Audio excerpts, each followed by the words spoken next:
He's quite a muscly guy, and he had this really amazing outfit. He was parkouring across the stage. So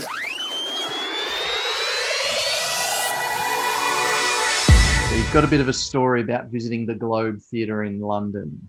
Tell us about that. It's not so much a drop dead story like the next one I'm going to be telling, but I mean, I visited the Globe in 2013. Actually, the funny story that surrounded that was that I had like maybe a couple of months before that been offered my first state theatre gig, and I turned it down because I was on holiday. I was going on holiday, and I thought I'd really shot myself in the foot as far as like making my career here was going. Was just to say, you know what, I've just sunk a few $1,000s into plane tickets to go over to Europe for the first time in my life, and it didn't work out that way. When I got back a few months after I got back, I got another offer. So, it wasn't a complete disaster, but, even going over there was really fantastic, like it did feel like a pilgrimage. And it is not, not that that's the only thing I went over for. Obviously, Europe is fantastic. And I had my partner with me, and we had just a ball. But that was one of the first things we booked was going to the Globe and seeing The Tempest. Roger Allen was playing Prospero, very famous actor, really marvelous, rich voice. He's got very engaging kind of actor.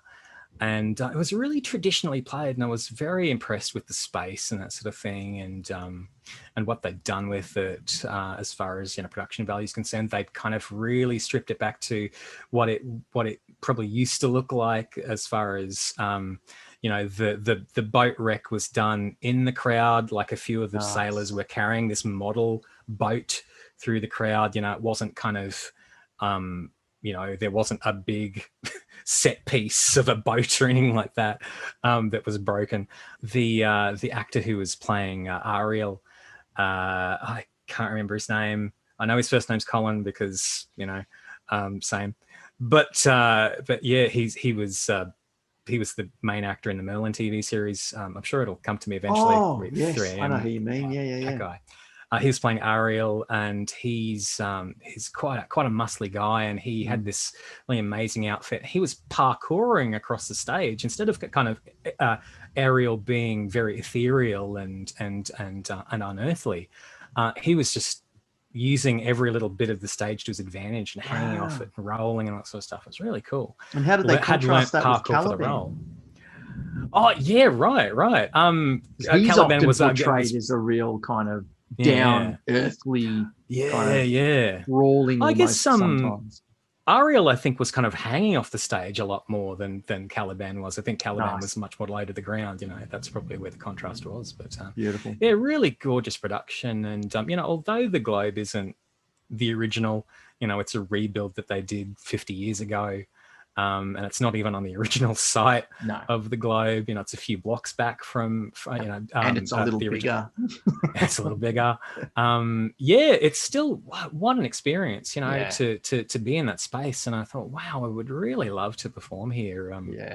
One of these days. And we've got a mutual friend who works in the pop-up in New Zealand, and we're obviously very jealous of her that she's got to work there. But geez, that would be an experience. I wonder if it's one of those things where, geez, I would love to do this, where if, because of the open air nature of the Globe, you can't perform in certain months of the year because it's way too, the weather is way too awful. Whether, you just go to London for one half of the year and then go to New Zealand for the rest, that would be such a life. Yeah, man, if I pray to all the theatre gods that that's my career.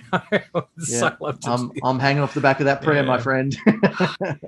For sure.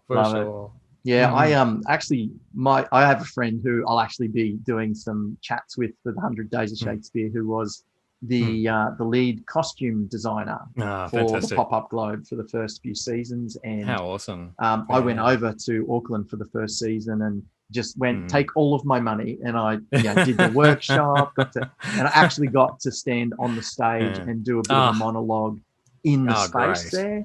And you're right, man. It changed the way I saw the text, because all of a sudden I am raised so much higher than the groundlings. And I know that there are people sitting in those boxes behind me. I mean, there was no audience there when I performed, when I kind of got, and it wasn't like I just kind of took a moment to do a couple of lines. Nice. But it did kind of put into context that sense of I'm talking to these people down here and I need to talk to and about these people up here. And it really did change the way I thought about the text. It was amazing. For sure. Yeah. Henry Five's prologue describing the wooden O. It's there. It's right there in the text, like that was tailored for that venue. And it's a big wooden O, but it's, reaching all those people in a really simple way. So appealing. And it was surprisingly intimate. Like I went and walked and sat at all positions around the stage to get a sense of that. And you just felt like you could reach out and touch the stage. It felt that close. Like, not like the modern theaters where, if you're in the balcony, you got the binoculars. It's not like that at all because of the way it was designed. And the guy that designed it, I can't remember either. I think I've got it in a book like up here. Forgotten his name. Yeah, all my great guy. I got to meet him books, when I was there. But he actually built it out as close to spec as he could to the original. So it's slightly smaller than the one in London, and it's such an amazing experience. And to see the shows performed on that space was great. But I'm right there praying with you, man. Get on that stage. This book here, it only gives you a small indication of what this thing is like, but pretty sure that data is in here somewhere, like who designed it and all that sort of stuff. There's a forward in here, and but wow, what a space! Great, and such a visionary to conceptualize that and make it happen. Like I heard the story, and probably a story for another time, but what he did to actually make that come to life, amazing. So, but anyway, so testament. The Globe, you got to be there. I'm jealous. Got to be there yet.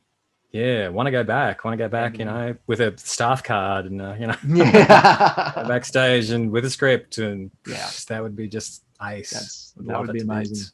Yeah. Love it. Oh, thanks for the story, man. Yeah, for sure.